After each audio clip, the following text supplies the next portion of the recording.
Hi అండి, నేను మీ price action trader Telugu. ఈరోజు కూడా మన కింగ్ బార్ స్ట్రాటజీ సూపర్గా వర్కౌట్ అయింది.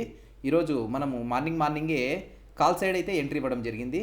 మన కింగ్ బార్ స్ట్రాటజీలో కాల్ సైడ్లో స్మాల్ టార్గెట్ చూపించింది, ఒక టార్గెట్ అయితే బుక్ చేసుకోవడం జరిగింది.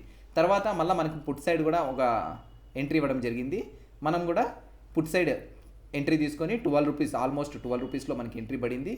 తర్వాత మన టార్గెట్ వచ్చిందను, ఫస్ట్ టార్గెట్ వచ్చి 24 రూపీస్ పెట్టుకున్నాము. తర్వాత రెండో ట్రేడ్ కూడా తీసుకున్నాం, మళ్ళీ సేమ్ ప్రైస్కి రావడంతో మళ్ళీ 12 రూపీస్లోనే ఎంట్రీ తీసుకొని ఈసారి 40 రూపీస్లో సేల్ చేయడం జరిగింది.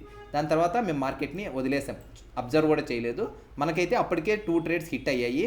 సిఈ ట్రేడ్లో స్మాల్ టార్గెట్ అనమాట. యాక్చువల్గా అయితే 3-4 రూపీసే, మేము 3-4 పాయింట్సే బుక్ చేసాము. క్వాంటిటీ వచ్చిందను కొంచెం హెవీగా వేసాము.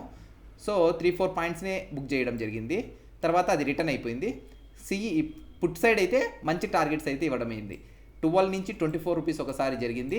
ఇంకొకసారి వచ్చిందని మాకు 14 రూపీస్ ఎంట్రీ పడింది. టార్గెట్ 40 పెట్టి కూర్చున్నాము, 40 రూపీస్ ట్రిగర్ అయిపోయింది. సో 2 ట్రేడ్లు అయితే ట్రేడ్ జరిగింది. ఎవరికైనా మీకు ఈ కింగ్ బార్ స్ట్రాటజీ కావాలనుకుంటే మనకు ఇక్కడ స్క్రోల్ అవుతున్న నెంబర్కి కనుక కాల్ ఆర్ మెసేజ్ చేశారంటే మీకు ఈ స్ట్రాటజీ డీటెయిల్స్ ఇవ్వడం జరుగుతుంది.